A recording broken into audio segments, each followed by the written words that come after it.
आज की बात। स्वागत। आज की बात में हम इस बात को समझने का प्रयास करेंगे। वैसे इस बात को बाबा साहेब डॉक्टर अंबेडकर ने भी उनके ग्रंथ बुद्ध और उनका धम्म में इसकी बड़ी खास चर्चा की है। बौद्ध धर्म में स्त्रियां इस नाम से इस शीर्षक के साथ बाबा साहेब ने इस पूरे अध्याय को लिखे हैं। एक बात को समझिएगा कि ये प्रश्न भी बार बार उठते हैं, और ये प्रश्न तब उठते हैं जब भिक्षुणियों की दीक्षा की बात आती है। तो भिक्षुणियों की दीक्षा की जब बात आती है तो लोग कहते हैं कि भाई तथागत ने तो स्त्रियों को दीक्षा देने के लिए कोई खास ये नहीं किया, और फिर जब भिक्षुणियों को दीक्षा दी तो उनके लिए अलग से नियम बना दिए। इस बात को उस बात से जोड़कर भी देख लेना चाहिए कि तथागत स्त्रियों की ओर किस दृष्टि से देखते थे। यानी अगर इसे हम सामान्य रूप से समझे तो इस बात को समझेगा इस रूप में कि तथागत स्त्री और पुरुष क्या इनमें कोई खास भेद करते थे? प्राकृतिक भेद की बात दूसरी है। तो बौद्ध धर्म में स्त्रियों का क्या स्थान है? अब देखिएगा, बौद्ध धर्म में स्त्रियों का अगर स्थान को देखें तो थेरी गाथा नाम से बौद्ध साहित्य में एक बड़ा अध्याय जुड़ता है। और ये इन थेरियों में ये सारी स्त्रियां हैं जो अरहत्व को प्राप्त हुई। कई स्त्रियां जो इस अरहत्व को प्राप्त हुई है, इसका मतलब ये सारी थेरी, सारी भिक्षुणियां ये भिक्षुणी संघ का हिस्सा रही, यानी कि तथागत के संघ का हिस्सा रही। उपासक उपासिकाओं के अलहिदा जो संघ होते हैं, भिक्खु भिक्खुनियों के संघ, ये उसका हिस्सा रही। और वहां से धम्म की प्रैक्टिस करते करते वो अरहत्व को भी प्राप्त हुई। अब ये स्थिति होने के बाद क्या कोई ऐसा प्रश्न उपस्थित कर सकता है कि भाई तथागत स्त्रियों की प्रव्रज्या के लिए या फिर उस विषय में बड़े ही संकुचित विचार रखते थे? तो ऐसा है नहीं। यदि हम बुद्ध की जीवनी की ओर देखें तो इस जीवनी में ही एक खास बात मिलती है, और ये बात मिलती है जब अनाथ पिंडक के साथ एक बड़ा खास संवाद है तथागत का, जिसमें तथागत इस बात को स्पष्ट करते हैं।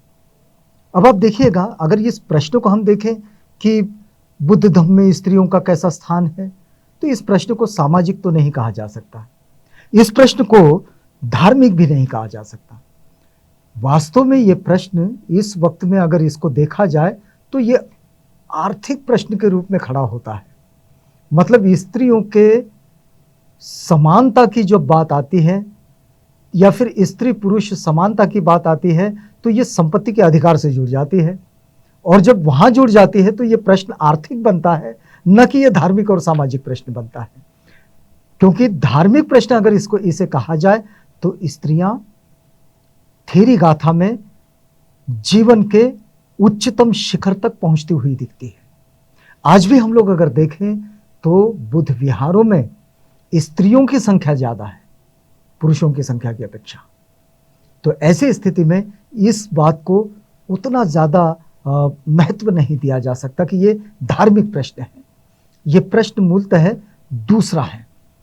देखिएगा, एक प्रसंग ये भी है कि जब स्त्री प्रधान व्यवस्था से हमारे यहाँ की सामाजिक व्यवस्था जब पुरुष प्रधान व्यवस्था की ओर जाती रही, ऐसे में स्त्री की पारिवारिक प्रधानता जो है वो कमजोर पड़ती गई और पुरुषों को ये प्रधानता अधिक मिलती चली गई। ऐसी जो अधिक मिली पुरुषों की प्रधानता, इसमें हुआ ये कि सभी क्षेत्रों में ये पुरुषों की प्रधानता स्थापित हुई, और ऐसे में समाज में एक मिथ्या दृष्टि भी प्रचारित की गई। और यह मिथ्या दृष्टि ये थी कि यदि किसी पिता को पुत्र की प्राप्ति न हो तो उसकी सद्गति नहीं होती। यह भी एक विचार प्रचलित हुआ है कि यदि किसी पिता को पुत्र की प्राप्ति ना हो तो उसे सद्गति प्राप्त नहीं होती। अब इसके लिए बहुत सारे जो व्यावहारिक प्रभाव है इसके, वो तो आपको पता ही है कि जहां पुत्रियां ही पुत्रियां जन्म लेती है, बच्चियां ही बच्चियां जन्म लेती है, तो वहां उस स्त्री को प्रताड़ित करने वाली भी एक व्यवस्था बन जाती है। जबकि ये वैज्ञानिक दृष्टि से सब जानते हैं कि लड़की का जन्म होना या लड़के का जन्म होना, इसमें स्त्री का वैसे कोई दोष नहीं है, वैज्ञानिक कारण आप जानते हैं। लेकिन बावजूद इसके पुरुष प्रधान मानसिकता में और उस मानसिकता के चलते स्त्रियों के प्रति ये जो दोयम नजरिया आया, इसमें स्त्री प्रताड़ित भी होती चली गई। अब यहां अगर हम इस बात को समझे कि एक इसके साथ प्रचार भी ऐसा हुआ कि पिता ने पुत्र को जन्म देने वाला वो पिता, लेकिन पुत्र ही परंपरा को चलाने वाला होता है, ये बात भी प्रचारित होने लगी। अब पुत्र ही अगर परंपरा को चलाने वाला होता है तो पुत्र का उस परिवार में जन्म होना ये बड़ी आवश्यक बात हो गई। अब ये पितृ ऋण से मुक्त होने के लिए पुत्र का ये धर्म वह भी पिता बने, यानी पितृ ऋण से यदि मुक्त होना है तो इसके लिए पुत्र का पिता बनना बड़ा जरूरी है। ये बात भी प्रचलित होने लगी और ये इतनी ज्यादा प्रचलित हुई कि लोगों के मन मन में बैठ गई। अब इसका बौद्ध विचारधारा से, बौद्ध धर्म से इसका कोई संबंध तो आता नहीं। तो फिर बौद्ध धर्म या फिर बौद्धों की जीवनचर्या या फिर बौद्ध जीवन पद्धति या फिर बौद्धों की आचरण शैली, इसमें स्त्री पुरुष इन दोनों की तरफ देखने का नजरिया कैसा है? तो ये नजरिया यहां आता है। एक छोटी सी कहानी है, ये कहानी है जेतवन की। श्रावस्ती में तथागत बुद्ध ने बहुत लंबा समय बिताया। तो वहां श्रावस्ती में एक वक्त की ये बात है कि जहां जेतवन में तथागत भगवान गौतम बुद्ध ये विहार कर रहे थे, और ऐसे में कौशल नरेश राजा प्रसेनजीत वहां आए जेतवन में, और जेतवन में आने के बाद उन्होंने तथागत को अभिवादन किया। अभिवादन कर एक और बैठ गए। एक और बैठने के बाद तथागत तो विहार कर रहे थे। एक कोई व्यक्ति आया और कौशल नरेश राजा प्रसेनजीत के कान में उसने कुछ कहा। और कान में क्या कहा? कान में यह कहा कि महाराज, महारानी मल्लिका देवी ने कन्या प्रसव किया है, यानी कि उनके घर में बेटी का जन्म हुआ है। अब राजा प्रसेनजीत ने बेटी के जन्म की बात सुनी और वे थोड़े नर्वस हो गए, क्योंकि उनकी समझ तो वो पुरुष प्रधान मानसिकता वाली थी। तो वे थोड़े नर्वस हो गए, खिन्न हुए और मुंह लटकाकर वहीं बैठे थे। तथागत ने इस बात को समझ तो लिया था, भांप तो लिया। उन्होंने राजा की ओर देखा, राजा खिन्न बैठे हैं। उनसे पूछा, क्यों भाई, क्या बात है, आप बड़े उदास हो? तो कौशल नरेश राजा प्रसेनजीत ने कहा कि भाई, मेरे यहाँ बेटी हुई है, महारानी मल्लिका देवी ने फिर एक बेटी को जन्म दिया है। तो तथागत ने जो कहा वो संवाद आपको बताते हैं। तथागत कहते हैं, हे जनाधिप, तथागत कहते हैं, हे जनाधिप, स्त्री भी पुरुष से श्रेष्ठ होती है।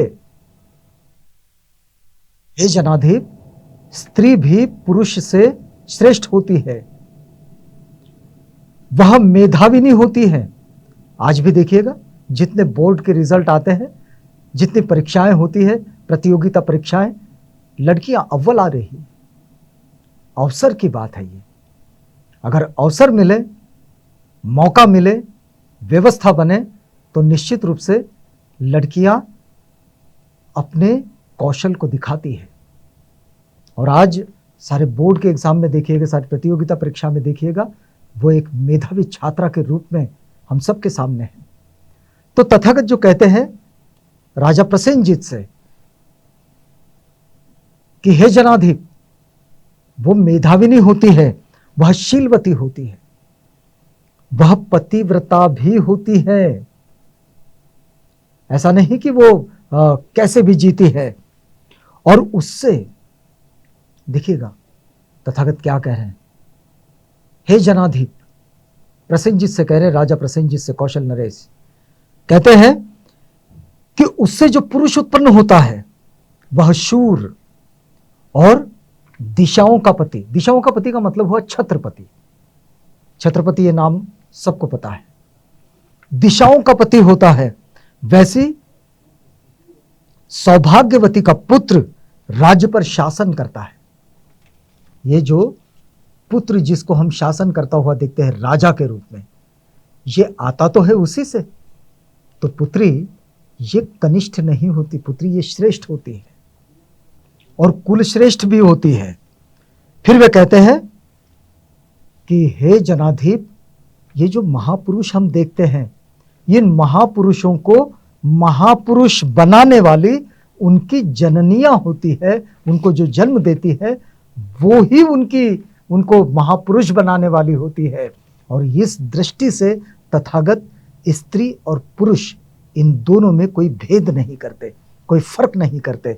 तो वो जो बात जिसमें ये कहा गया है कि ये जो अलग से नियम बनाए गए भिक्षुणी संघ के लिए, भिक्षु संघ के लिए, ये जो सारी बातें हैं, ये इस बात के साथ बहुत बौनी हो जाती है, बहुत छोटी हो जाती है। और स्त्री और पुरुष को एक साथ हम देखते हैं क्योंकि इसका एक बड़ा प्रतिबिंब हमें थेरी गाथाओं में दिखता है। और थेरी गाथाओं में हमने देखा कि इतनी स्त्रियां वो भिक्षुणी बनकर अर्हतों को प्राप्त हो गई। आज की बात में यहाँ रुकते हैं, कल मिलेंगे किसी अन्य जानकारी के साथ। तब तक के लिए हमें इजाज़त दीजिएगा।